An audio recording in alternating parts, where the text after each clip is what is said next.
গপ্পমূলক সাহিত্যের নানা রঙের এবং ভিন্ন স্বাদের গল্প শুনতে আসতে হবে এখানে।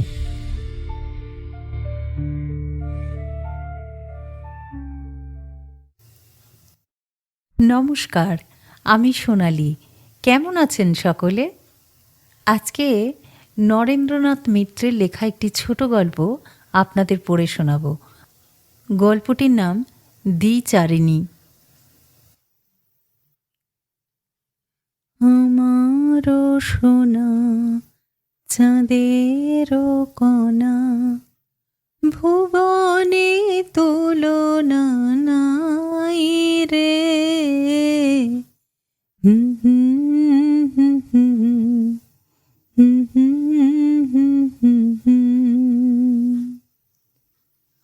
বৌঠাইরেন, বৌঠাইরেন, শোনেন, এইটা কি ৩৩ নম্বরের বাড়ি? কোলের ছেলেকে ঘুম পাড়ানোর জন্য তার পিঠ চাপড়ানোর সঙ্গে সঙ্গে গুনগুন করে গান করতে করতে মমতা সদর দরজা পর্যন্ত এসেছিল। ডাক শুনে বাইরের দিকে মুখ ফেরালো। ২৫-২৬ বছরের একটি বউ তাদের একেবারে দোরের সামনে এসে দাঁড়িয়েছে। পরনে নীল পেড়ে খাটো শাড়ি, আঁচলে মাথার সবটুকু ঢাকেনি, সিঁথিতে মোটা সিঁদুরের দাগ, কপালে ছোট্ট সুগোল ফোঁটা, হাতে দুগাছা মোটা মোটা শাখা আর গাছা দুই করে কাঁচের চুড়ি। দেখলেই বোঝা যায় নিম্ন শ্রেণীর গৃহস্থ ঘরের বউ। গায়ের রং ময়লা, চেহারাও একটু রোগাটে, কিন্তু ওরই মধ্যে মুখে বেশ একটু লক্ষ্মীশ্রী আছে। নাক চোখ তেমন চোখা চোখা না হলেও মুখের গড়নটুকু ভারী মোলায়েম, কথা বলবার ধরনটুকু বেশ মিষ্টি। মমতা একটু এগিয়ে গিয়ে বলল, হ্যাঁ, এবাড়ির নাম্বার ৩৩ই। কেন বলো তো? সে কথার জবাব না দিয়ে বউটি আবার জিজ্ঞাসা করল, আর এ বাড়ির কর্তার নাম বুঝি নীরোদবরণ মুখুজ্জে? হ্যাঁ, কেন, তাকে দরকার নাকি তোমার? বউটি এবার একটু ঠোঁট টিপে হাসল, বলল, না, তাকে না, তার পরিবারের নামেই চিঠি দিছেন বৌদিদি। আপনার কাছেই পাইকটা দিছেন, এই নেন চিঠি। নিজের নাম ঠিকানা লেখা ভাঁজ করা এক টুকরো কাগজ বউটির কাছ থেকে হাত বাড়িয়ে নিতে নিতে মমতা আবার একটু হাসল। আমি যে তার পরিবার কি করে বুঝলে? এ বাড়িতে তো আরও ভাড়াটে আছে। বউটি মৃদু হেসে বলল, আমারে ভোলায়েন কেন বৌঠাইরেন, আপনারে দেখাই বুঝতে পারছি আমি আপনি কেডা। মমতা ততক্ষণ চিঠির ভাঁজ খুলে পড়তে শুরু করেছে। ভাই মমতা, সেদিন সিনেমা দেখতে গিয়ে তুমি একটি ঝির কথা বলেছিলে, কিন্তু নতুন কোনো ঝি অনেক খোঁজাখুঁজি করেও পেলাম না। তোমার অসুবিধের কথা ভেবে আমাদের তরঙ্গকেই শেষ পর্যন্ত পাঠালাম। পুরোপুরি নয়, আধা আধি। মাস দেড়েক হলো আমাদের বাসায় ও কাজ করছে, কিন্তু এক জায়গায় কাজ করে ওর পোষাবে কেন? আর একটা কাজ ওকে জুটিয়ে দেবার জন্য কদিন ধরেই আমাকে ধরাধরি করছে। এদিকে তোমারও ঝির দরকার। ভাবলাম ভাগ যদি কাউকে দিতেই হয় তোমাকে দেয়াই ভালো। তরঙ্গরও ইচ্ছা আমাদের জানাশোনা ও আমাদের মতো ভদ্রলোকের বাড়িতেই ওর আর একটা কাজ পায়। আমি তাকে বলেছি, কেবল আমাদের মতো নয়, আমাদের চেয়েও বেশি ভদ্রলোকের বাসায় পাঠাচ্ছি তোমাকে। কথাবার্তা বলে ঠিক করে নিও। আমরা ১২ টাকা করে দিচ্ছি। বাসন মাজা, জল তোলা, বাটনা বাটা, কয়লা ভাঙা সবই করে। স্বভাব চরিত্র বেশ ভালো, দুদিন দেখলেই বুঝতে পারবে। ইতি অসীমা মৈত্র। চিঠি পড়া শেষ করে মমতা উৎফুল্ল স্বরে বলল, ও তাই বলো, অসীমা পাঠিয়েছে তোমাকে? এসো এসো, ভিতরে এসো। কাণ্ড দেখো অসীমার, এখান থেকে এখানে তার জন্য আবার মুন্সিয়ানা করে একটা লম্বা চিঠি পাঠিয়েছে। আচ্ছা, চিঠি লেখার বাতি কর। এসো তরঙ্গ। নতুন ঝিকে নিয়ে মমতা বাসার ভিতর ঢুকল। মনটা ভারী খুশি হয়েছে মমতার। অনেক দিন ধরে ঝির খোঁজ করছে, কিন্তু পছন্দ মতো কিছুতেই মিল ছিল না। এই নিয়ে স্বামী দেওরের সঙ্গে মমতার ঝগড়া পর্যন্ত হয়ে গেছে। তার ফলে দু একটি বুড়ি ঝিকে তারা ধরেও এনেছে দু একবার, কিন্তু তাদের চেহারা আর চালচলন দেখেই সঙ্গে সঙ্গে তাদের বাতিল করে দিয়েছে মমতা। কি দেমাকের কথাবার্তা! ঝি তো নয়, যেন রাজার ঝি। তাছাড়া 15-16 টাকার কমে কেউ রাজিও হয়নি। অত টাকা কি ঝির পিছনে খরচ করা যায়? সেদিন রূপশ্রী সিনেমায় বন্ধু অসীমার সঙ্গে দেখা। কথায় কথায় তার কাছে নিজের কষ্টের কথা বলেছিল মমতা। ঝি চাকরের অভাবে তার দুর্ভোগের সীমা নেই। অসীমা তাকে ভরসা দিয়েছিল, আচ্ছা আচ্ছা, ঝি তোমাকে যেমন করে পারি একটা জুটিয়ে দেব। সপ্তাহ ঘুরতে না ঘুরতেই নিজের বাসার ঝি পাঠিয়ে কথা রেখেছে অসীমা। সত্যি এমন বন্ধু আর হয় না। বারান্দায় একটা ছোট্ট মাদুর পেতে তরঙ্গকে বসতে দিল মমতা, কিন্তু তরঙ্গের ভারী কুণ্ঠা। সংকোচের সাথে একপাশে বসে বলল, আবার মাদুর কেন বউঠাইরেন? আমাগো বসবার জন্য আবার মাদুর লাগে নাকি? মাটিতেই তো বসতে পারতাম। মমতা বলল, কেন মেঝেয় বসবে কেন? ভালো হয়ে উঠে বসো। কোথায় থাকো তুমি? কে কে আছে? নারকোলডাঙ্গার রেফিউজি ক্যাম্পে থাকে তরঙ্গরা। স্বামী আছে, কিন্তু থাকলে কি হবে? 6 মাস যাবৎ শয্যাশায়ী। রোগ কি আর একটি দুটি? হাঁপানি আছে, অম্বলের দোষ আছে। ক্যাম্প থেকে রেশন দেয়, বাজার খরচ দেয়, কিন্তু রোগীর খরচ 5 মাস তো তাতে মেটে না। তাছাড়া ভবিষ্যতের কথাও তো ভাবতে হবে। সেই জন্যই তরঙ্গ কাজে বেরিয়েছে। স্বামী কুঞ্জদাস প্রথমে খুঁতখুত করেছিল, কিন্তু তরঙ্গ মোটেই আমল দেয়নি। বলেছে, তুমি সাইরা ওঠো, রোজগারপত্তর করো, আমি তখন আর বাহির হইব না। কিন্তু এখন মানের ভয়ে চুপ কইরা বইসা থাকলে চলবে কেমনে? তোমার দুধটুকু চাই, কমলাটা চাই, বেদানাটা চাই, তা তো আর ক্যাম্প দেবে না। টাকার দরকার তার জন্য। তরঙ্গ মমতাকে জিজ্ঞাসা করল, কি বলেন বউঠাইরেন, ঠিক কই নাই? মমতা ঘাড় নেড়ে জানালো, ঠিক কথাই বলেছে তরঙ্গ। তারপর আরও অনেক খবর সংগ্রহ করল মমতা। ফরিদপুর জেলার খড়িশার গাঁয়ে তরঙ্গদের বাড়ি। যাতে তাঁতি, কিন্তু বাপের বাড়ি কি শ্বশুর বাড়ি কাউকেই সে তাঁত বুনতে দেখেনি। বাপের বেনেতির দোকান ছিল, আর স্বামী হাটে বাজারে গামছা বিক্রি করত।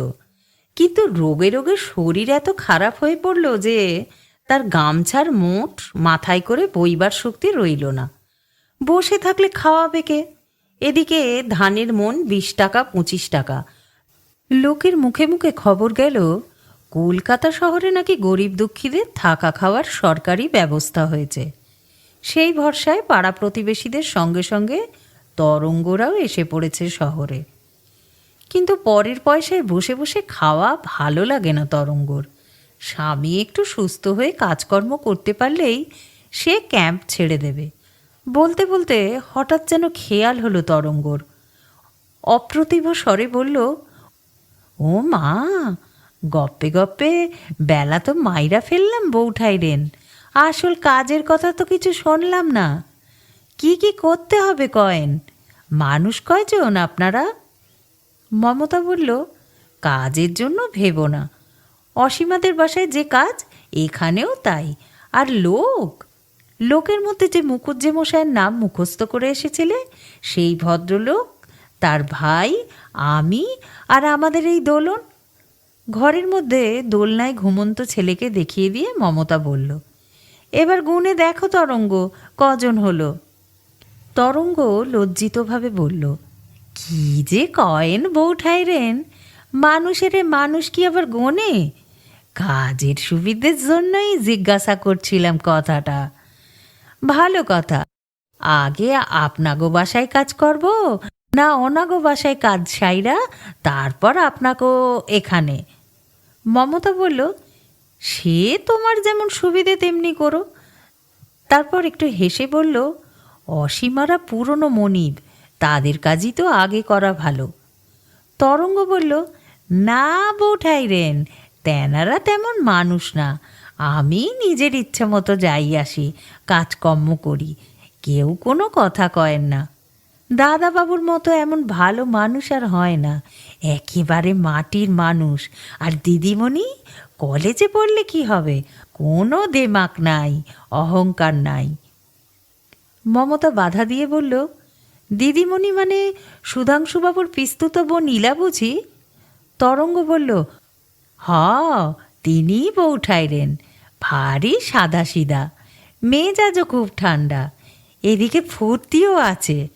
প্রথম যেদিন কাজ আরম্ভ করি ঠিক আপনার মতোই নাম ধাম কে আছে না আছে সব খুঁইট্টা খুঁইট্টা জিজ্ঞাসা করলেন। নাম শুই না বললেন, ভারী চমৎকার নাম। আমি তো লজ্জায় মরি। মমতা হাসল, সত্যি তোমার নামটা বেশ সুন্দর। তরঙ্গ না হয়ে খিন্তি পাঁচি যশোদা মানদা হলেই হয়েছিল আর কি, তাহলে নাম বদলে রাখতাম, সহজে ছাড়তাম না। নামের ব্যাপারে আমার ভারী খুঁতখুঁতে তরঙ্গ, ছেলের নাম 3 বার বদলেছি। হ্যাঁ, ইলা খুব ফুর্তিবাজ মেয়ে বটে, আমার ঠাকুরপোও তাই। মেজাজটা এমনিতে ভারী কড়া, কিন্তু হাসি ঠাট্টা আমোদ ফুর্তির বেলায় যেন অন্য আর এক মানুষ। পরদিন থেকে মমতাদের বাসায়ও কাজ শুরু করলো তরঙ্গ। বাথরুম আর মমতাদের রান্নাঘর একেবারে পাশাপাশি, জল তোলায় তেমন কোনো কষ্ট নেই। খুব বেশি বাসনপত্র ব্যবহার করে না মমতারা, এদিক থেকেও ভারী বিবেচনা এদের। কিন্তু সবচেয়ে বেশি বিবেচনা তরঙ্গর নিজেরই। কাজে কোনো রকম গাফিলতি নেই তার, নিখুঁতভাবে কাজ করে। তার কাজ, তার পরিষ্কার পরিচ্ছন্নতা দেখে কেবল মমতা নয়, নীরদ নির্মল 2 ভাই খুব খুশি। এমন ঝি আর হয় না। তরঙ্গ কেবল বাইরের কাজই করে না, অবসর পেলেই ঘরের ভিতরে ঢুকে তাকগুলি গুছিয়ে রাখে, ঝেড়ে পুঁছে পরিষ্কার করে 2খানা ঘরের মেঝে। দেয়ালের কোথাও একটু মাকড়সার জাল জমবার জো নেই, তরঙ্গ চোখে পড়লেই নারকেলের শলা দিয়ে সেটা ফেলে দেবে। মমতা একদিন বলল, দূর থেকে দেখলে তোমাকেই কিন্তু ঘরের বউ বলে মনে হয়, যেন নিজের ঘরই সাজাচ্ছ গুজোচ্ছ। তরঙ্গ লজ্জিত হয়ে জবাব দিল, কি যে কয়েন বউ ঠাইরেন, কাজেরে ডরাইলে পরের কাজ ভাবলে কি আর কাজ কইরা সুখ পাওয়া যায়? সব কাজই নিজের কাজ মনে কইরা করলে কাজে আর কোনো কষ্ট থাকে না বউ ঠাইরেন। নির্মল পাশের ঘর থেকে বলে উঠল, শোনো বৌদি, শুনে শেখো, বছর 6-7 বিয়ে হয়েছে তোমার, এতদিনেও শ্বশুর বাড়িকে নিজের বাড়ি বলে ভাবতে শিখলে না। অফিস বাড়ির মতো দায় সারা কাজ করো। আর তরঙ্গ 2 দিনেই কেমন। মমতা হাসি চেপে জবাব দিল, আচ্ছা আচ্ছা, কলেজে পড়া পাশ করা বউ এসে কেমন কাজকর্ম করে দেখব তখন।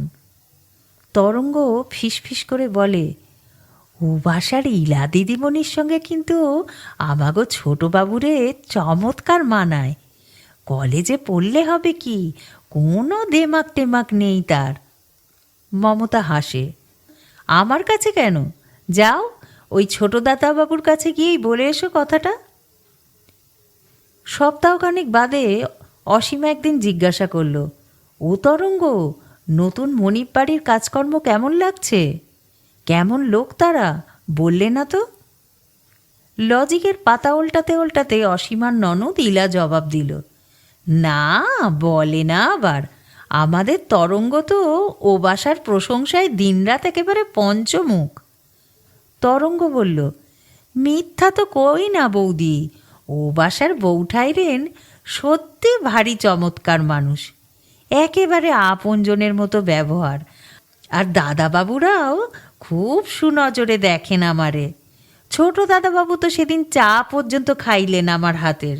বললেন কি, আমরা জাত বিচার মানি না তরঙ্গ, চা কেন, তোমাদের হাতের ভাতও খাইতে পারি। ভারী ফুর্তিবাজ মানুষ, ঠিক আমাগো দিদিমণির মতো, চমৎকার মানায় 2 জনেরে। মুখ লাল করে ইলা উঠে গিয়ে লজিক নিয়ে বসল। অসীমা হাসতে লাগলো মুচকে মুচকে। প্রস্তাবটা একেবারে অসম্ভব নয়। মমতারা রাড়ি আর অসীমারা বারেন্দ্র, কিন্তু আজকাল তাতে বিয়ে আটকায় না। তাছাড়া মমতার দেওর নির্মল টেলিগ্রাফ অফিসে ভালো চাকরি করে। অসীমা ভাবল পিসি শাশুড়ির কাছে একবার লিখবে কথাটা। কিন্তু কেবল ছোট দাদাবাবুর প্রশংসাই নয়, মমতারও খুব সুখ্যাতি করল তরঙ্গ। গায়ের ব্লাউজটা ছিঁড়ে গেছে দেখে মমতা তাকে নিজের গায়ের একটা ব্লাউজ দিয়েছে সেদিন। অসীমা কৌতূহলী হয়ে এগিয়ে এলো। কই দেখি দেখি। মমতার দেয়া ব্লাউজটাই গায়ে দিয়ে এসেছে তরঙ্গ। ইলা আর অসীমা দুজনেই লক্ষ্য করে দেখল সত্যি প্রায় নতুন একটা ব্লাউজই তরঙ্গকে দিয়েছে মমতা।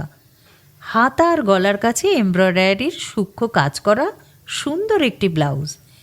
এমন জিনিস সত্যি বাড়ির ঝিকে কেউ সাধারণত দেয় না। ইলা আর অসীমা দুজনে পরস্পরের চোখের দিকে একবার তাকালো। তারপর দিন তিনেক বাদে অসীমা চওড়া পেরে খয়েরি রঙের একটা পুরনো তাঁতের শাড়ি তরঙ্গকে দিল। তরঙ্গ বিস্মিত হয়ে বলল, এ কি বৌদি, শাড়ি আবার দেন কেন আমারে? শাড়ি দিয়া কি করুম আমি? অসীমা বলল, করবে আবার কি, পরবে। তোমার ওই খাটো ময়লা শাড়ির সঙ্গে তো অমন সুন্দর ব্লাউজ মানায় না। এই শাড়িখানা ওরই সঙ্গে পরো, বেশ মানাবে। শাড়ি দেখে লোভ যে একটু তরঙ্গর হলো না তা নয়, কিন্তু ভারী কুণ্ঠিত ভঙ্গিতে বলল, না না বৌদিদি, এরকম শাড়ি পরবার মতো মানুষ নাকি আমরা? অসীমা একটু ধমকে সুরে বলল, আহা নাও না, অমন ফ্যাশনওয়ালা ব্লাউজ পরতে পারলে আর শাড়ি পরতে পারবে না? শেষে বললে, না নিলে কিন্তু আমি ভারী অসন্তুষ্ট হব তরঙ্গ। তরঙ্গ বলল, তাইলে দেন। পরদিন নিজের দেওয়া শাড়িখানা তরঙ্গর পরনে না দেখে অসীমা আবার একটু বিরক্তি প্রকাশ করল। শাড়িখানা কি করলে তরঙ্গ? তুইলা রাখছি বৌদিদি, ভালো শাড়ি, এক জায়গায় জাউন আসনের কালে পইরা বাহির হওয়া যায়। ইলা বলল, আচ্ছা তেমন শাড়ি তোমাকে আমি আরও একখানা বরং দেব, কিন্তু ওই নোংরা খাটো শাড়িটা তুমি আর পরে বেরিও না তরঙ্গ, বড় বিশ্রী লাগে চোখে। তার চেয়ে বৌদির দেওয়া শাড়িটাই পরো, বেশ মানাবে তোমাকে। তরঙ্গ অগত্যা বলল, আইসা। পরদিন তরঙ্গের পরনে খয়েরি রঙের শাড়ি দেখে মমতা একটু অবাক হয়ে গেল। ব্যাপার কি, শাড়ি কিনলে নাকি তরঙ্গ? তরঙ্গ মাথা নেড়ে বলল, কি যে কয়েন বৌঠাই রেন, এমন ভালো শাড়ি কেনবার সাধ্য আছে নাকি আমাগো? ও বাসার বৌদিদি দিছেন, আমি নিব না কিছুতেই। পুরা 2 মাস হয় নাই কাজে ঢুকছি, এরই মধ্যে কি আস্ত একখানা শাড়ি নেওয়া যায় আপনি কয়েন? কিন্তু বৌদিদি কিছুতেই ছাড়লেন না। কি বললেন জানেন? না নিলে রাগ করব। শোনেন কথা, বলবো কি বৌঠাইরেন, একেবারে দেবতার মতো মন তেনাদের, এমন মানুষ আর হয় না। মমতা গম্ভীর হয়ে বলল, তারপর তরঙ্গর পরনের শাড়িখানার একটি আঁচল হাত দিয়ে ধরে একটু পরীক্ষা করে দেখে বলল, সাবধানে পরো তরঙ্গ, পুরনো শাড়ি কিনা 2-3 ধোপের বেশি টিকবে বলে মনে হয় না। আচ্ছা সামনের মাসে তোমাকে আমি বরং নতুন একখানা শাড়ি কিনে দেব, রং চঙে নয়, কিন্তু বেশ শক্ত ভালো জমিনের, পরে কাজকর্ম করতে সুবিধে হবে। তরঙ্গ বাধা দিয়ে বলল, না না বৌঠাইরেন, আর শাড়ির দরকার নাই আমার, দিদিমণিও আমারে একখানা দেবেন কইছেন, এত শাড়ি দিয়া কি করুম আমি? মমতা আরও গম্ভীরভাবে বলল, তারপর 4-5 দিন বাদে মমতা হঠাৎ একদিন প্রস্তাব করে বসল, হ্যাঁ তরঙ্গ, কাল বেলা 2টোর সময় আসতে পারবে একবার? 2:15 এলেও হবে। তরঙ্গ বলল, কেন বৌঠাইরেন? মমতা বলল, দরকার আছে, সিনেমায় যাব একটু, তুমি দোলনকে কোলে নিয়ে সঙ্গে যাবে। সিনেমা দেখেছ কোনো দিন? ছবিতে কথা বলে? তরঙ্গ বলল, না বৌঠাইরেন, কোনো দিন দেখি নাই, কিন্তু যাব কেমনে কয়েন তো? বৌদিদির কাজকর্ম আছে, আপনাকেও তো জল তুলতে হবে, বাসন মাজতে হবে বিকেলে। মমতা বলল, সে একবেলার ব্যবস্থা যেভাবে পারি করে নেব। তরঙ্গ বলল, কিন্তু ও বাসার বৌদিদির যে কষ্ট হবে। মমতা ঠোঁট বাঁকিয়ে বলল, ভারী তো কষ্ট, একবেলা দুবালতি জল তারা তুলে নিতে পারবে না ননদ ভাজে? এতই বড় লোক হয়েছে নাকি তারা? তারপর সুর পাল্টে মমতা মিষ্টি হেসে বলল, ভেবো না, তোমাকে তো খুব ভালোবাসে তারা। তুমি একটু বুঝিয়ে বললেই একবেলার জন্য তারা তোমাকে নিশ্চয়ই ছুটি দেবে। তোমারও তো স্বাদ আহ্লাদ আছে, একটু দেখতে শুনতে ইচ্ছে করে, বুঝিয়ে বলো, তাহলেই ছেড়ে দেবে। আমার নাম করে বলো, কোনো আপত্তি করবে না। তরঙ্গ তবু আমতা আমতা করতে লাগলো, না বৌঠাইরেন, আমার কেমন জানি লজ্জা লজ্জা করে, অসুখ না বিসুখ না, মিছিমিছি কাজে কামাই করব। মমতা অসন্তুষ্ট ভঙ্গিতে বলল, একদিন বই তো নয়, তাতে আর কী হবে? আমার দরকার বলেই বলছিলাম, এদিকে তোমারও একটু নতুন জিনিস দেখা হয়ে যেত। তরঙ্গ বলল, আইসা বৌঠাইরেন, কইয়া বইলা দেখি ও বাসার বৌদিদিরে। প্রস্তাবটা একটু অদ্ভুত, তবু নানা দিক থেকে ভেবেচিন্তে অসীমা শেষ পর্যন্ত রাজি হলো। রাজি না হলে অনুদার মানুষ বলে প্রমাণিত হতে হয় মমতার কাছে। তাছাড়া 2 মাস ধরে কাজ করছে তরঙ্গ, এর মধ্যে বৃষ্টি বাদল অসুখ বিসুখের অজুহাতে একটা বেলাও কামাই করেনি। একটা বেলার ছুটি মঞ্জুর করে দাক্ষিণ্য দেখাতে না পারলে তার কাছেও মান থাকে না। অসীমা ভেবে দেখল, ঠিকে ঝিকে নিয়ে বড়লোকিয়ানা করে সিনেমা দেখতে চললেও এতে ছোট হতে হবে মমতাকেই, কারণ একবেলা ছুটির জন্য হাত পাততে হলো তো অসীমার কাছেই। অসীমা দয়া করে ছুটি মঞ্জুর করলো বলেই তো ঝির কোলে ছেলে আর হাতে ফিডিং বোতল তুলে দিয়ে সেজে গুজে মমতা সিনেমায় যেতে পারল। এ তো কেবল দেখা নয়, দেখানো। তরঙ্গ সেবেলাও ঠিক কামাই করল না। সন্ধ্যের সময় এসে উপস্থিত হলো অসীমাদের বাসায়, মুখখানা আনন্দে উজ্জ্বল। অসীমা কয়লা ভাঙতে আরম্ভ করেছিল।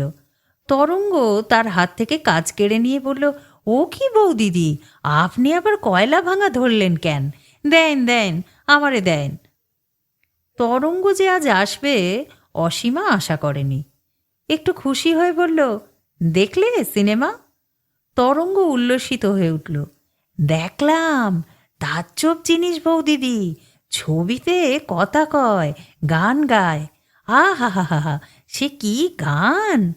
তারপর দিদিমণির মতো বয়সী একজন সুন্দরী অবিবাহিত মাইয়ার সঙ্গে। তরঙ্গ মুখ টিপে একটু হাসল, আর পুরুষ মানুষটা ঠিক আমাগো ও বাসার ছোট দাদাবাবুর মতো। তারপর দুইজনে মিলা হাত ধরাধরি কইরা। ইলা কৃত্রিম ধমকের সুরে বলল, আহ থাম তরঙ্গ। কিন্তু তরঙ্গ থামল না, সিনেমা পর্বের আনুপূর্বিক বর্ণনা দিয়ে ছাড়ল। মুখুজ্জিদের বাসার বউ ঠাকরুনের মতো মানুষ হয় না, একেবারে দেবতার মতো মন, আর রূপ ঠিক অবিকল লক্ষ্মী ঠাকুরুনের মতো। বেরুবার আগে প্রায় ঘণ্টাখানেক ধরে আয়নার সামনে দাঁড়িয়ে দাঁড়িয়ে সাজসজ্জা করেছে মমতা। কেবল নিজেই সাজেনি, তরঙ্গকেও সাজিয়েছে। হাল ফ্যাশনের শাড়ি পরবার ধরন শিখিয়ে দিয়েছে, উঁচু খোঁপাটাকে আরেকটু নামিয়ে দিয়েছে নিজের হাতে। পুরনো একজোড়া স্যান্ডেল ছিল মমতার, তরঙ্গকে দিয়েছে পরতে। লজ্জায় আর বাঁচে না তরঙ্গ। কোনোদিন কি জুতো পায়ে হেঁটেছে যে আজ হাঁটবে? পায়ে পা জড়িয়ে যায়, মনে হয় এই বুঝি হোঁচট খাবে। কিন্তু হোঁচট ঠিক খায়নি তরঙ্গ। বউ ঠাকুরেনের স্যান্ডেল পায়ে দিয়ে হাঁটতে তার ভালোই লেগেছিল, বেশ আরাম আছে জুতো পায়ে দিয়ে হাঁটতে। তারপর গদি আঁটা চেয়ারে একেবারে মমতার পাশে বসে সে সিনেমা দেখেছে। এমনকি কেউ কাউকে বসায়? বাড়ির ঝিকে কেউ এত সমাদর করে? মাঝখানে 2 গ্লাস শরবত নিয়েছে মমতা, আপত্তি সত্ত্বেও তরঙ্গকে খাইয়েছে। সাধারণ শরবত নয়, দামি শরবত। তেমন জিনিস তরঙ্গ জীবনে কোনোদিন খায়নি। মুখে যেন এখনো স্বাদ লেগে রয়েছে। শরবতের পরে পান, চমৎকার সব মশলা দেয়া, সে পানের স্বাদই আলাদা। স্যান্ডেল জোড়া মমতার ফিরিয়ে নেয়নি, তরঙ্গকে দিয়ে দিয়েছে। বলেছে কোনো জায়গায় যেতে আসতে হলে পায়ে দিয়ে বেরোতে পারবে। বৌদিদির মতো মানুষ আর হয় না। অসীমা সব শুনল, বন্ধুর মহত্ব সম্বন্ধে বিশেষ কোনো মন্তব্য করল না, সায়ও দিল না, প্রতিবাদও করল না। কাজ সেরে সন্ধ্যের পর ক্যাম্পে ফিরে যাওয়ার সময় মানদার ক্ষান্তমণির সঙ্গে দেখা হলো তরঙ্গর। কি লো, এত রাত করে ফিরছিস যে? খুব খাটাচ্ছে বুঝি? তরঙ্গ জবাব দিল, আমারে খাটাবে কেডা রে? আমি নিজে ইচ্ছা কইরা খাটি। এই তো এক বউ ঠাইরেন আজ সিনেমা দেখাইয়া আনলেন, আর এক বৌদিদি সেদিন শাড়ি দিলেন একখানা। ঝির মতো কোনো জায়গায় কাজ করি নাকি আমি? যতক্ষণ থাকি বাড়ির মাইনসের মতোই থাকি। বউ ঠাইরেনরা একেবারে আসল ননদের মতো দেখেন আমারে। ক্ষান্তমণি মিশি দেওয়া দাঁতে হাসল। মরণ, কথা শোনো আমাদের তরঙ্গীর। এসব হলো ওদের খাটিয়ে মারবার কায়দা। এখনো আপন বুঝে চলতে শেখো, ফাঁকি দিতে শেখো, নইলে খেটে খেটে মুখে রক্ত উঠে মরে যাবি আবাগি। এসব কথা ক্ষান্তরা আগেও তরঙ্গকে অনেকবার বলেছে, কিন্তু তরঙ্গ মোটেই কানে তোলেনি। এরা যা বলে বলুক, তরঙ্গ তাদের মতো পেশাদার ঝি নয়। সে গৃহস্থ ঘরের বউ, অভাবে পড়ে ভদ্র গৃহস্থ বাড়িতে সে কাজ নিয়েছে। দুই বাসাতেই তরঙ্গের খাতির। এমন সমাদর সম্মান কোনো ঝি কোনো বাড়িতে পায় না। কেবল সমবয়সিনী ঝিদের কাছেই নয়, ক্যাম্পে ফিরে এসে রুগ্ন স্বামী আর বৃদ্ধা শাশুড়ির কাছেও তরঙ্গ দুই মনিব বাড়ির গল্প করে। বউ ঠাকরুন আর বৌদিদি রূপে গুণে একজন লক্ষ্মী আর একজন সরস্বতী। কুঞ্জ বিছানায় শুয়ে কমলালেবুর কুয়া ছাড়াতে ছাড়াতে রোগশীর্ণ মুখে হাসে। আর তুই বুঝি একজনের প্যাঁচা আর একজনের হাঁস? কিন্তু মুখে যত তামাশাই করুক, স্ত্রীর গুণে কুঞ্জ মুগ্ধ। এমন লক্ষ্মী বউ আর হয় না। দু জায়গায় কাজ করে দুই মনিবের মন রক্ষা করে তরঙ্গ তাকে রুটি, মাখন, বেদানা, কমলালেবু এনে খাওয়ায়। এর সুখ্যাতিও পায় দুই মনিবের বাসায়। ক্যাম্পে আরও কত বৌঝি তো বাবুদের বাসায় ঝিগিরি করে। কতজনের নামে কত অভিযোগ, কত খিচখিচ। কেউ কাজে গাফিলতি করে, কারো হাত টানের দোষ আছে। বাসার সমস্ত ছেলেদের সাথে কেউ বা ফষ্টি নষ্টি করবার দোষে ধমক খায়। কত কেচ্ছা কেলেঙ্কারি।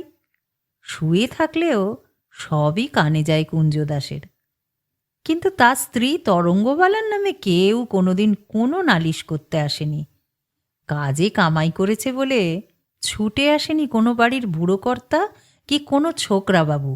অকারণে কিংবা তুচ্ছ কোনো কাজের অছিলায় খোঁজ নিতে আসেনি তরঙ্গর। ক্যাম্পের সবাই তরঙ্গের মনিব ভাগ্যের প্রশংসা করে, আর কুঞ্জদাসের স্ত্রী ভাগ্যের। সিনেমা দেখে আসার পরদিন যত সকালে সাধারণত ওঠে, তার চেয়েও বেশি ভোরে উঠে হরমোহন ঘোষ লেনের অসীমাদের বাসায় কাজ করতে এলো তরঙ্গ। জল তুলল, বাসন মাজল, ঘর ঝাঁট দিয়ে উনুন ধরিয়ে দিল। তারপর বলল, আমি এবার চললাম বৌদি। অসীমা বলল, সে কি কথা তরঙ্গ, এখনো তো 7টা বাজেনি। আমার এই মাছটা একটু কেটে দিয়ে যাও। তরঙ্গ বলল, ও বাসায় আবার ভাড়াটে বেশি কি না, একটা কল চৌবাচ্চা, সকাল সকাল গিয়ে জল তৈলা না দিয়ে আসলে ভারী অসুবিধে হয় বউ ঠাইরেনের।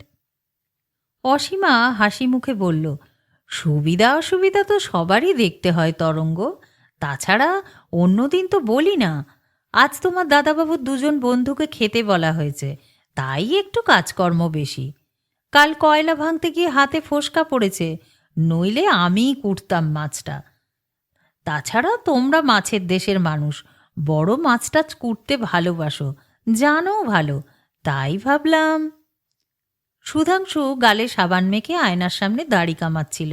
বলল, হ্যাঁ তরঙ্গ, তুমিই কুটে দিয়ে যাও মাছটা। এত বড় পোনা তোমার বৌদি দিশে পাবে না, নষ্ট করে ফেলবে।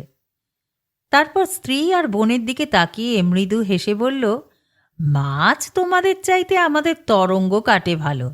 সেদিন চিতল মাছ কাটবার ধরন দেখেই বুঝতে পেরেছি, কোটা খারাপ হলে মাছের অর্ধেক স্বাদ চলে যায়। কেবল লেখাপড়া শিখলেই হয় না, মাছ কোটা একটা আলাদা আর্ট। তরঙ্গ ছাড়া এত দামি মাছ আমি ভরসা করে কারো হাতে দিতে পারিনি। অসীমা বলল, ওই শোনো, শুনলে তো? প্রশংসায় খুশি হয়ে তরঙ্গ মাছ কুটতে বসল। কুটতে ধুতে প্রায় ঘণ্টাখানেক লেগে গেল। প্যারীমোহন সুর লেনে মমতাদের বাসায় এসে পৌঁছল তরঙ্গ যখন, তখন বেলা 7:30।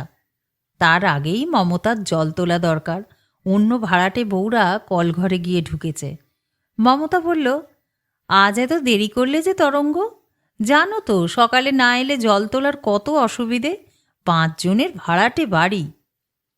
তরঙ্গ বলল, ও বাসায় আবার দাদাবাবুর 2 জন বন্ধু খাবেন কি না, তাই মাছ টাছ কুটে দিয়ে আসতে হলো।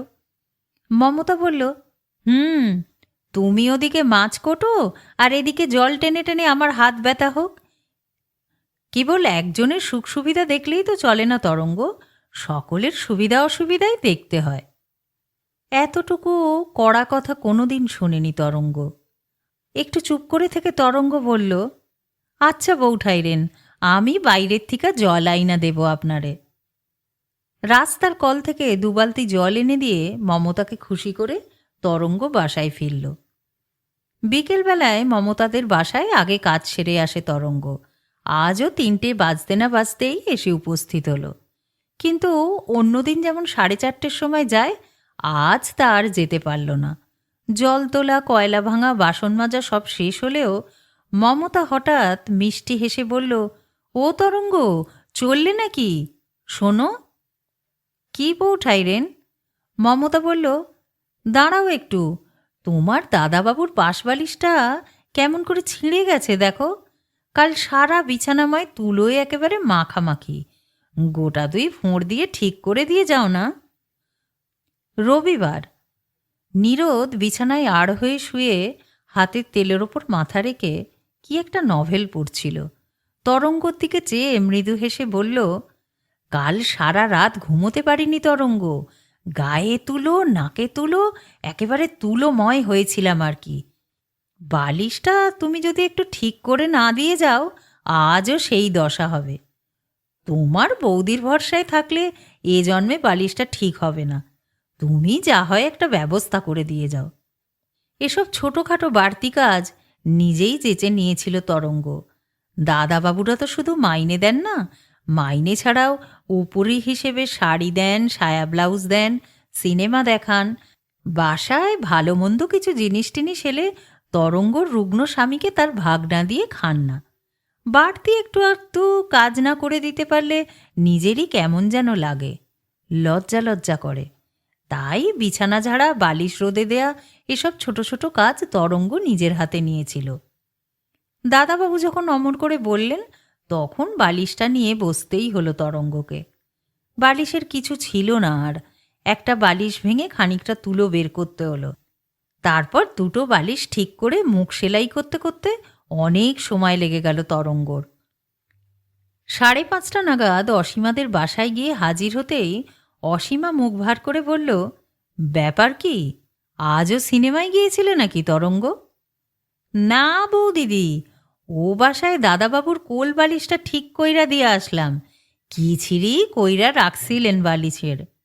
অসীমা বলল, তা তো করবেই, এদিকে জল চলে যায়, আমার উনুনে আঁচ ওঠে না, তুমি যদি রোজই এমন করো তরঙ্গ। তরঙ্গ লজ্জিত হয়ে বলল, না না বৌদিদি, আর এমন হবে না, আজই একটু দেরি হইয়া গেল। সন্ধ্যার পরে আরও ঘণ্টাখানেক কাজ করতে হলো তরঙ্গকে। কয়লা ভাঙতে হলো, জল টানতে হলো। তবু যেন অসীমার মুখখানা ভার হয়েই রইল।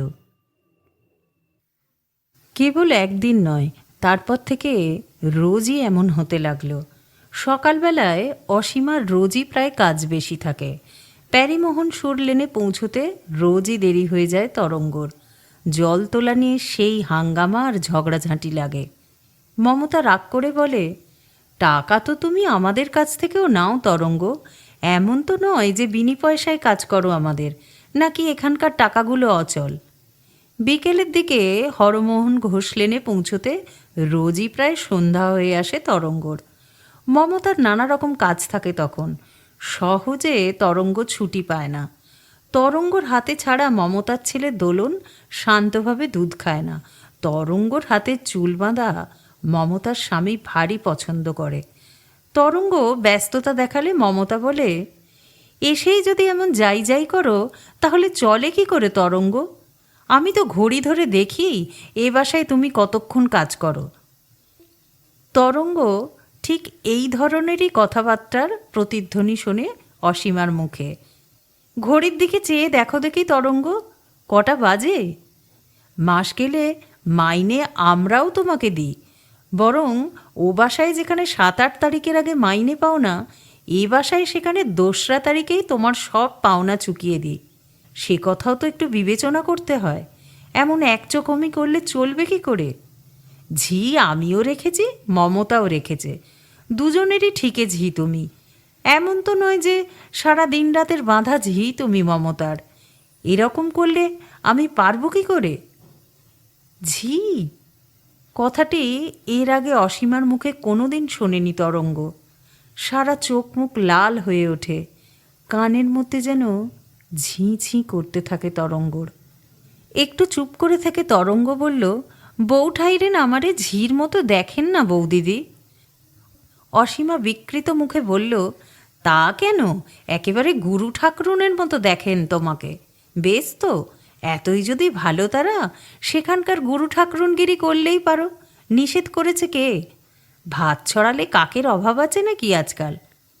মমতাও যে ঠিক আগের চোখে দেখে তা নয়। তারও মধুর ব্যবহার, কথা বলবার মিষ্টি ধরনটুকু একেবারে বদলে গেছে। সেদিন বিকালের কাজ সেরে তরঙ্গ চলে যাচ্ছে। মমতা বলল, ও কি চলে যাচ্ছ যে তরঙ্গ?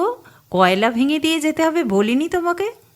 তরঙ্গ বলল, আজকের মতো কয়লা তো আছে বউ ঠাইরেন, কাল আইসা ভাঙব, ও বাসায় আবার দেরি হইয়া যাবে নে। মমতা মুখ ঝামটা দিয়ে বলল, এসেই কেবল ও বাসা আর ও বাসা, এ বাসায় বুঝি মন টেকে না তোমার তরঙ্গ? আমার কাজকে আর কাজ বলে গ্রাহ্য হয় না? বেশ তো, অসীমাদের বাসায় যদি এতই মধু, সেখানে দিনরাত লেগে থাকলেই পারো। তোমায় তো জোর করে কেউ আটকে রাখেনি এখানে। যদি না পোষায় কাজ ছেড়ে দিলেই তো হয়। মাসে মাসে 12টা করে টাকাও গুনবো, আর এদিকে কাজে তুমি দিনের পর দিন গাফিলতি করবে, তা আমি সইতে পারবো না। একটু চুপ করে থেকে মমতা আবার বলল, টাকা বড় চিজ তরঙ্গ, বড় কষ্ট করে ঘরে আনতে হয়। 14 হাত মাটি খুঁড়লেও 1 পয়সা বেরোয় না, জানো তো? তরঙ্গ একটু চুপ করে থেকে বলল, আপনি এসব বলছেন? ও বাসার বৌদি কিন্তু। রাগে আরও জ্বলে উঠল মমতা। শুনেছি, ও বাসার বৌদি দুধ দিয়ে মুখ ধুয়ে দেন তোমার। তিনি একেবারে ভালো মানুষের গোড়া। তরঙ্গ কদিন ধরেই লক্ষ্য করছে, এ বাসার বউ ঠাকরুন ও বাসার বৌদিদির সুখ্যাতি ঠিক আগের মতো শুনতে পারে না। ও বাসার বৌদিদিও যে এ বাসার বউ ঠাকরুনের প্রশংসা শুনলে খুশি হয় তাও নয়। একটু চুপ করে থেকে তরঙ্গ বলল, আমি তা বলছিলাম না বউ ঠাইরেন, বলছিলাম আপনার এখান থেকে যাইতে একটু দেরি হইয়া গিয়াছিল দেখা কি গালটাই না দিলেন তিনি। আপনার বাসায় নাকি আমি বেশি কাজ করি, তাঁর কাজে ফাঁকি দিই। মমতা বলল, তাই নাকি? এসব কথা বলেছে অসীমা?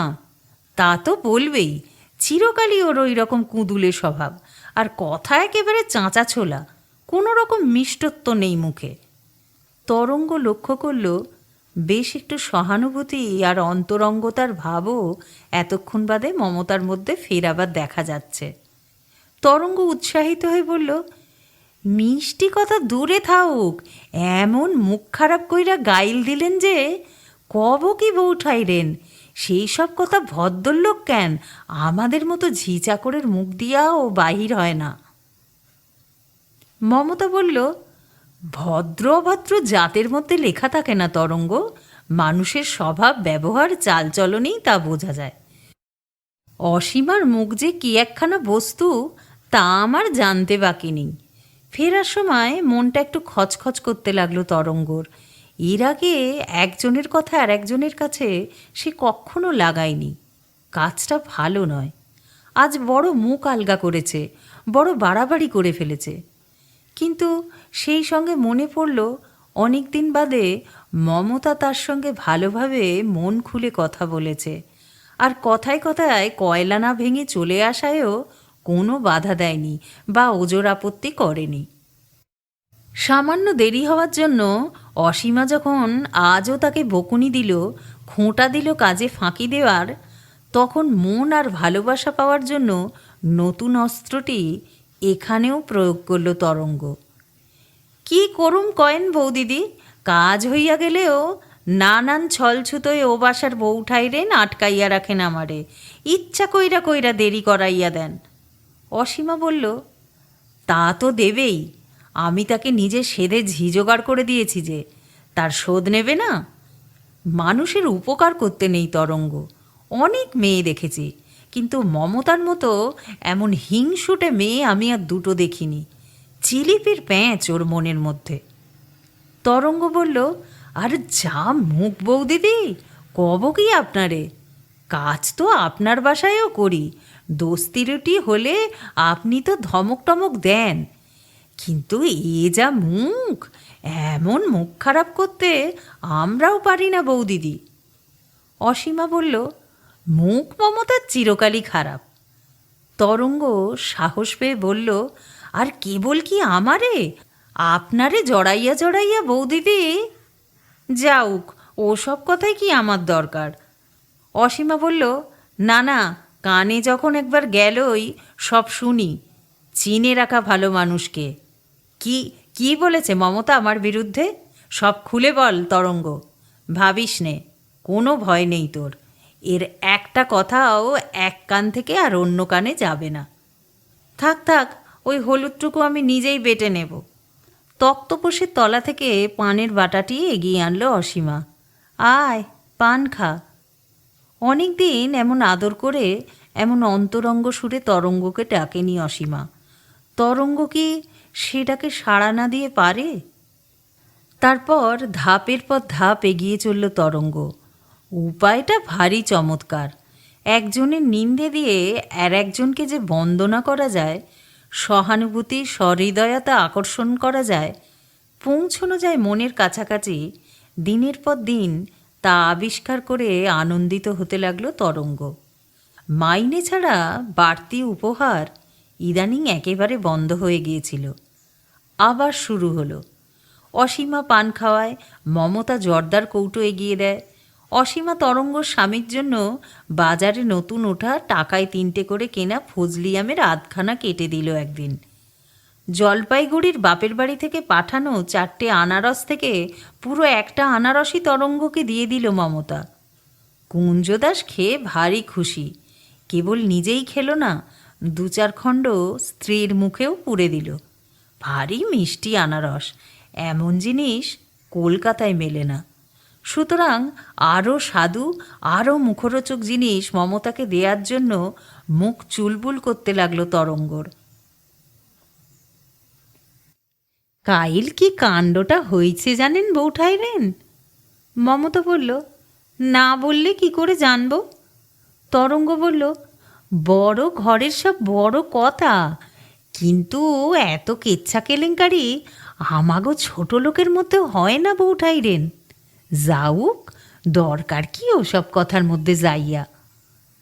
কৌতূহলে ফেটে পড়ল মমতা। আহা বল না, তোর ওই এক দোষ। বলবে কি, বলবার মতো কি আর কথা? অসীমা গিয়েছিল বরানগরে বাপের বাড়িতে, ফিরবার কথা ছিল না, কিন্তু ফিরে এসে দেখে সেই ফাঁকে ইলা দিদিমণিকে নিয়ে দাদাবাবু সিনেমায় চলে গেছে। তারপর রাত প্রায় 12টার সময় মোটরে করে ফিরে এসেছিল। রাত্রের ঘটনাটা পরের দিন সকালে কাজ করতে গিয়ে শুনেছিল তরঙ্গ। স্বামী স্ত্রীর মধ্যে তাই নিয়ে কি তুমুল ঝগড়া।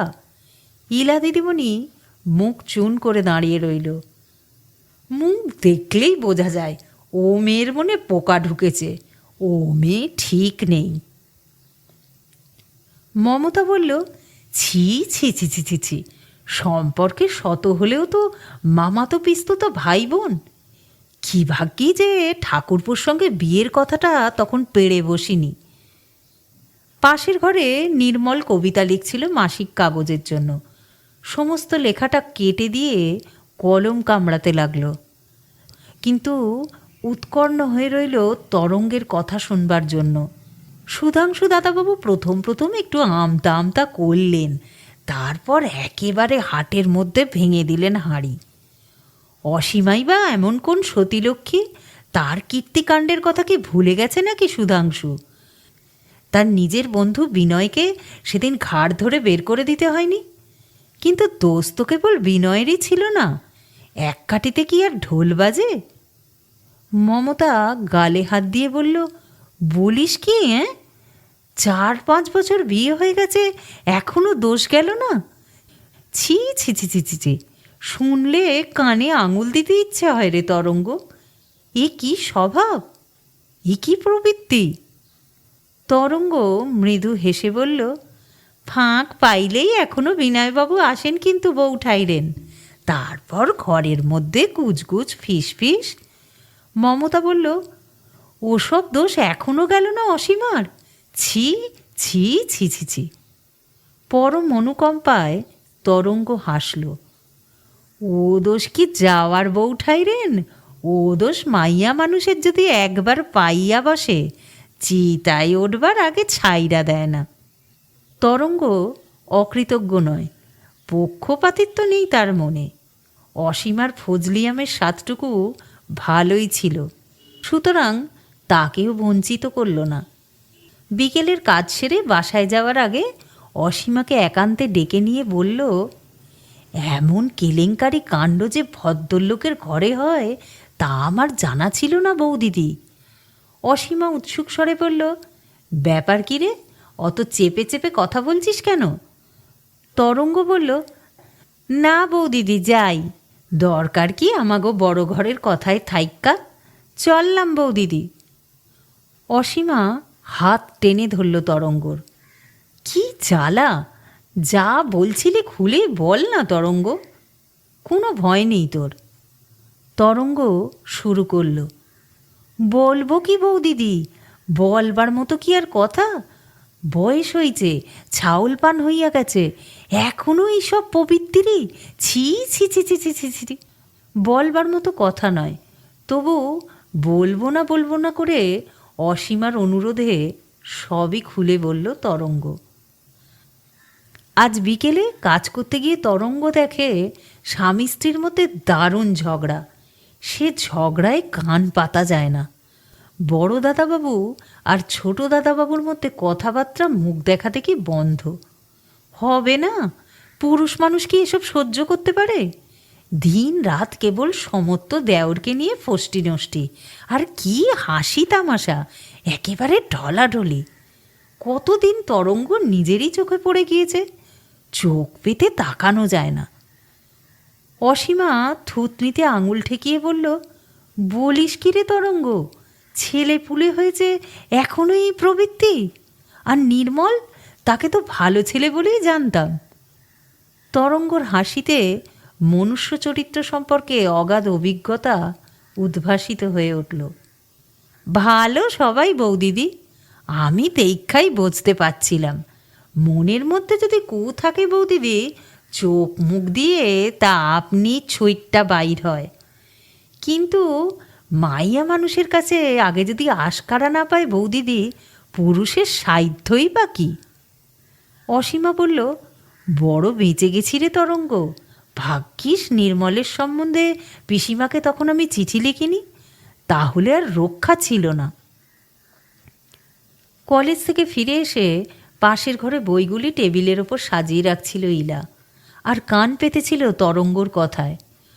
তারপর হঠাৎ পরম অধীর হয়ে রবীন্দ্র রচনাবলীখানা শুদ্ধ আরও খানকতেক বই একেবারে ঠেলে ফেলে দিল টেবিলের তলায়। চেঁচিয়ে উঠে বলল, আমার টেবিলে তোমার চুলের কাঁটা আর সিঁদুরের কৌটোটা কেন এনে রেখেছ বৌদি? আর কি জায়গা নেই? অসীমা তার দিকে তাকিয়ে বলল, বড় বাঁচা বেঁচে গেছিস ভাই। তরঙ্গর যাওয়ার সময় কাঁঠালের এক টুকরো ইঁচড় অসীমা তার হাতে তুলে দিয়ে বলল, নে রেঁধে খাস দুজনে, আমাকে তুই রক্ষা করেছিস তরঙ্গ। দিন দুই পর অসীমা বলল, কাল কিন্তু একটু সকাল সকাল আসিস তরঙ্গ, আমার বাবা মাকে খেতে বলেছি, অনেক কাজ বাড়িতে। খবরটা মমতাকে দিতেই সে বলল, খবরদার যেন আমার এখানে আসতে দেরি করিস নে। মামার মামিকে অনেক দিন ধরেই বলবো বলবো ভাবছি, আজই বলে পাঠাবো। কাল রবিবার, কালই সুবিধে, আগে আসবি আমার এখানে। তরঙ্গ ঘাড় নেড়ে সায় দিয়ে বলল, আচ্ছা বউ ঠাইরেন। পরদিন ভোরে ক্যাম্প থেকে বেরিয়ে বকুল গাছটার তলায় দাঁড়িয়ে তরঙ্গ একবার ভাবল, কোন বাসায় আগে যায়? যেখানে যাবে সেখানেই আটকা পড়বে। ডাঙায় বাঘ, জলে কুমির। মানদা আর ক্ষেন্তমণি কাজে চলেছে। তরঙ্গকে দেখে থেমে গেল। মানদা বলল, কি লো তরঙ্গ, দাঁড়িয়ে আছিস যে? কাজ কামাই করবার মতলবে আছিস নাকি? ক্ষেন্ত বলল, হা হা, কাকে কি বলছিস তুই মানু? ও কি আর ওসব কিছু জানে?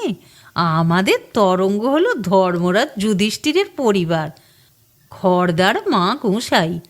মানদা চলে যাচ্ছিল। হঠাৎ তরঙ্গ তাদের পেছন থেকে ডেকে বলল, ও ক্ষান্ত দিদি শোনো। ক্ষান্ত বলল, কী রে তরঙ্গ, কি বলছিস? তরঙ্গ একটু ইতস্তত করে বলল, বলছি কি, একটা উপকার করবে তোমরা আমার। কি উপকার? তরঙ্গ বলল, আমার মনিবগো বাসা তো দুইজনেই চেনো। একজন যাও হরমোহন ঘোষ লেনে, আর একজন প্যারিমোহন সুর লেনে। যাইয়া বলবা কি, তরঙ্গ আইজ কাজে যাইতে পারবে না, কলেরায় সে মরো, বেছানা ছাইরা উঠতে পারে না। কাজ উদ্ধার কইরা দেও দিদিরা, পান তামাকও খাওয়ামু। কিন্তু পান তামাক খাওয়াবার আগেই মানদা আর ক্ষান্ত উল্লসিত হয়ে উঠল। বলিস কি তরঙ্গী, এতদিনে সুবুদ্ধি হলো তোর? কমাস আগে যদি বুদ্ধিটা খেলতো তাহলে আর কি খেটে খেটে এমন হাড্ডিসার হতিস? যাওয়ার সময় তরঙ্গের মুখের কাছে মুখ নিয়ে ক্ষান্ত তার গালে ছোট্ট একটা চুমু খেয়ে বলল, বড় ভাবনা ছিল রে তোকে নিয়ে, এবার বাঁচবি। ক্ষান্তরা চলে গেলেও তরঙ্গ আরও খানিকক্ষণ দাঁড়িয়ে রইল বকুল গাছটার নিচে। ভারী দুর্গন্ধ ক্ষান্তর মুখে। হাতের তেলো দিয়ে নিজের গালটা মুছে ফেলতে আঙুলে মিশির দাগ লেগে গেল। আর হঠাৎ দেখতে না দেখতেই দুচোখ জলে ভরে উঠল তরঙ্গর। ঠিক এমন তো সে হতে চায়নি, কেন এমন হলো? কেমন লাগলো গল্পটা? গল্পটি ভালো লাগলে আপনারা আপনাদের প্রিয় মানুষ ও বন্ধুদের সাথে অবশ্যই শেয়ার করবেন। আর গপ্পমূলক চ্যানেলটিকে সাবস্ক্রাইব করতে ভুলবেন না কিন্তু। সকলে ভালো থাকবেন। ধন্যবাদ।